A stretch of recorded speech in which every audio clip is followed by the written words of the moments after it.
বিষয় হচ্ছে হযরত ইমাম হাসান হুসাইন রাদিয়াল্লাহু আনহুমার মর্যাদা। আমি ফরিদের সারা জীবনের আলোচনা যদি হয়, ওনাদের দুইজনের মর্যাদা বলে শেষ করার মতো যোগ্যতা আমার নাই। শুধু একটা ঘটনার মাধ্যমে ওনাদের মর্যাদার কথা নিয়ে আলোচনা তুলে ধরি।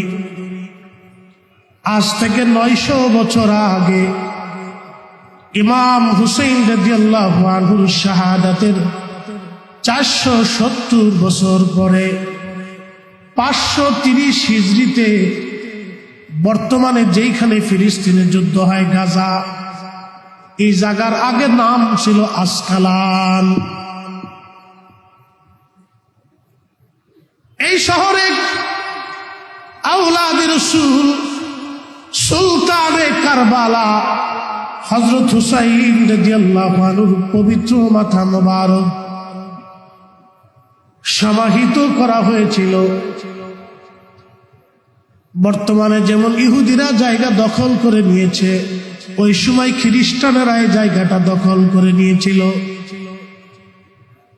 মিশরের যিনি বাদশা ছিলেন, তিনি চিন্তা করলেন আহলে বাইতে রাসূলের পবিত্র মাথা মোবারক খ্রিস্টানদের দখলে থাকবে, এটা হতে পারে না, যে কোনো মূল্যে সেটা নিয়ে আসতে হবে।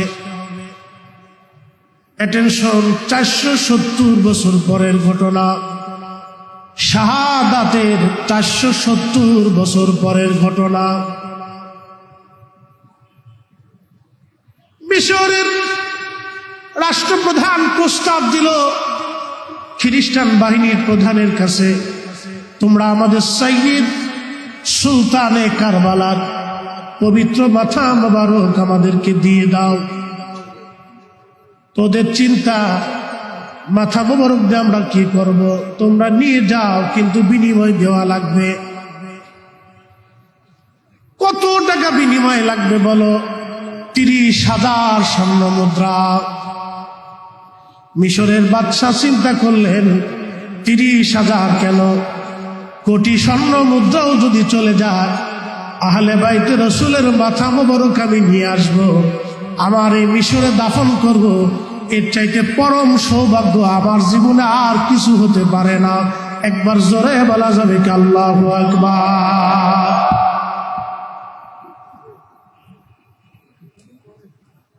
দরবার শরীফে যারা উপস্থিত, খুব মনোযোগের সাথে কথা শুনবেন। রাত অনেক, তাহাজ্জুদের সময় প্রায়। এই সময় আল্লাহর এক মহান ওলি আওলাদে রাসূলের কদম মোবারকে বসে থাকাও নসিব। কি কথা বলেন না কেন? বসে থাকা কি নসিব? নসিব লাগে, নসিব লাগে। জান্নাতি মানুষ আদম আলাইহিস সালামের পৃষ্ঠদেশে আল্লাহ হাত রাখলেন। আলোচনা করলে অনেক লম্বা হবে। সমস্ত রূহগুলি আল্লাহ বের করে ডান পাশে একদল রেখে বললেন, এরা জান্নাতি, আমি আল্লাহ কারো কাছে কৈফিয়ত দেই না, আমি আল্লাহ কারো মুখাফিক দিই না। বাম পাশে আর একদল রূহ রেখে বললেন, এরা জাহান্নামী, আমি আল্লাহ কাউকে কৈফিয়ত দেই না, আমি কারো মুখাফিক দিই না।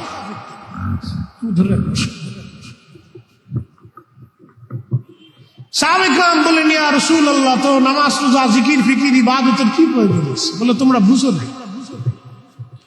যারা জান্নাতি, দুনিয়াতে আল্লাহ রাব্বুল আলামিন তাদেরকে জান্নাতের কাজ করাইয়া তারপরে কবরে নিয়ে আসবে। আরো জোরে বলো, জোরে জোরে জোরে জোরে, না না আরো জোরে, আরো জোরে। ইয়াজিদের দলের নামাজ ছিল, রোজা ছিল, হজ ছিল, যাকাত ছিল, কালেমা ছিল, বুজুর্গি ছিল, দাড়ি ছিল, পাগড়ি ছিল, জুব্বা ছিল, সব ছিল, সাদকা ছিল, সব ছিল, তাহাজ্জুদ ছিল। আওলাদে রাসূলের পাকের এই দলে 72 জনের ভিতরে নামাজ, রোজা, জিকির, ফিকির সব ছিল। কিন্তু আপনাদেরকে যদি প্রশ্ন করি কোন দল হক, আপনারা বলবেন হুসাইনি দল হক, ইয়াজিদি দল বেহক। হুসাইনি দল জান্নাতি, ইয়াজিদি দল জাহান্নামী। তো নামাজ পড়লো জাহান্নামী, রোজা রাখলো জাহান্নামী, একটা মাত্র কারণ রাসূল করিমের মহব্বত না থাকার কারণে, আহলে বাইত রাসূলের ভালোবাসা না থাকার কারণে এদের নামাজ রোজা জিকির ফিকির তাদের জান্নাতের কারণ হতে পারে নাই। কথা বলেন ঠিক না? সূত্র এই স্কোয়ার প্লাস বি স্কোয়ার যদি ভুল করেন, জীবনের কলম শেষ হবে, খাতাও শেষ হবে, অঙ্ক মিলবে না। যদি দুনিয়ার থেকে আপনি সূত্র ভুল করে কবরে চলে যান, তো জিন্দিগি সারা জীবন তাহাজ্জুদ হবে, জান্নাত মিলবে না। ঠিক আসতে বললেন কেন? না ডরাচ্ছে? বুঝে যেত। হযরত ইমাম হুসাইন রাদিয়াল্লাহু আনহুর পবিত্র মস্তক মুবারক আনার জন্য 30,000 দিরহাম দিয়ে দিলেন, দিনার স্বর্ণ মুদ্রা দিয়ে দিলেন। মিশরের বাদশাহ তিনি রওনা হয়ে গেলেন। ওনার সঙ্গে সৈন্যবাহিনী সহ, উলামা ইকরাম সহ, বড় বড় আমির উমরা নিয়ে আওলাদে রাসূলের পবিত্র মাজার শরীফের পাশে, রওজা শরীফের পাশে যখন গেলেন, ঠিক তার আগে তিনারা জুতা খুলে ফেললেন। একসাথে বলা যাবে আল্লাহু আকবার? না না, হয় না, আরো জোরে বলেন। বর্তমান জমানার কিছু নজদীপন্থী উলামায়ে সু যদি এই দৃশ্য দেখতো, তাহলে তাদেরকে বেদাতি ফতোয়া দিত, তাদেরকে মুশরিক ফতোয়া দিত, বলতো এরা বেদাতি। হুসাইন রাদিয়াল্লাহু আনহুর মাজারে তারা খালি পায়ে গেছে, এরা বেদাতি। মিশরের বাদশা খালি পায়ে, কি পা? জোরে বলেন। আদব না বেয়াদব? একসাথে বলে, আদব না বেয়াদব? কদম মুশরিকে শিরিকের দোহাই দিয়ে বন্ধ করা হয়েছে। আমার দেশের হাজার হাজার যুবক এখন বেয়াদব হয়ে গেছে। মুরব্বী দেখলে সালাম দেয় না, মুরব্বীদেরকে সম্মান করে না। কথা কর না কেন? নজদীপন্থীদের ফতোয়ার ফসল হলো এটা। মিলাদ বন্ধ হয়ে গেছে, দোয়া বন্ধ হয়ে গেছে, কোরআন খতম বন্ধ হয়েছে, ফাতিহা খানি বন্ধ হয়েছে, কালেমা খতম বন্ধ হয়েছে। জমিনে লাভ হয়েছে কার? লাভ হয়েছে শয়তানের। মুসলমানের লাভ হয় নাই, মুসলমান লাভ হয় নাই, মুসলমানের লাভ হয় নাই। যদি জমিনে, আল্লাহর জমিনে দোয়া চালু থাকতে হবে, দুরূদ চালু থাকতে হবে, মিলাদ চালু থাকতে হবে, কিয়াম চালু থাকতে হবে, কোরআন খতম হবে, কালেমা খতম হবে, ফাতিহা খানি হবে, আল্লাহর জমিনে দোয়া চলবেই, নবীর রাসালাতের জমিনে মিলাদ চালু থাকবেই। হাত উঁচা করে বলেন ঠিক না বেঠে?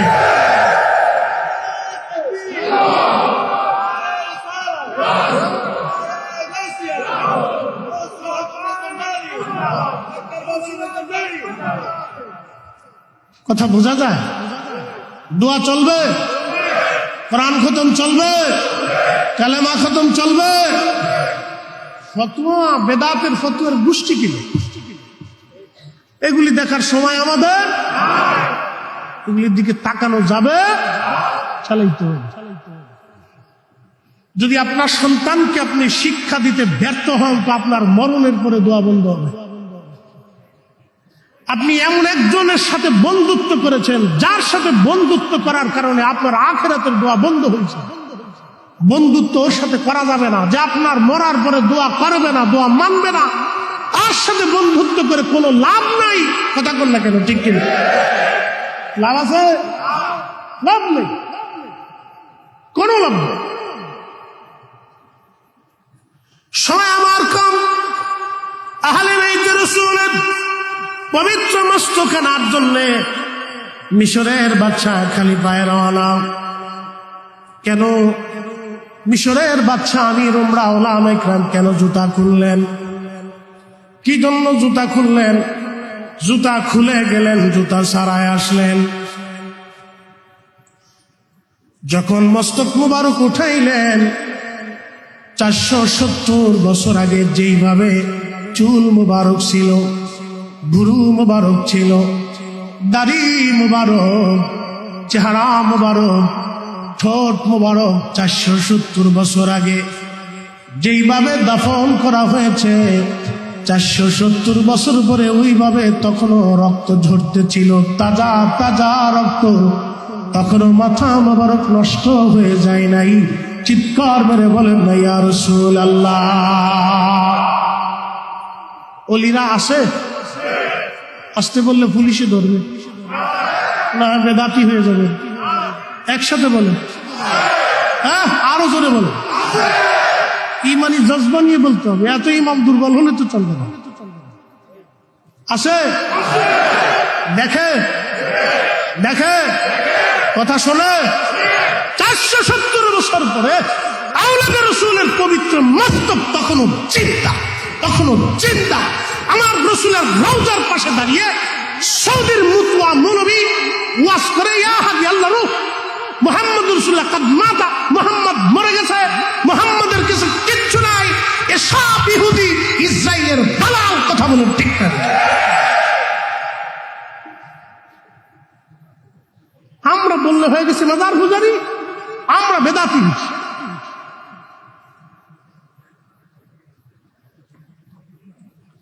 প্রিয় উপস্থিতি, পবিত্র মস্তক মুবারক কেটে ফেলে দিলেন। 470 বছর। আমি কারবালার ছোট্ট একটু ঘটনা শোনাই, ওনার মর্যাদা। আহা, আমি আগেই বলেছি অনেক লম্বা, সারা রাত্র বললেও আলোচনা শেষ করা সম্ভব না। হুসাইন রাদিয়াল্লাহু আনহুর মস্তক কেটে ফেলে দেওয়া হলো, পবিত্র মাথা মোবারক কেটে বর্ষার আগায় বিধানো হলো।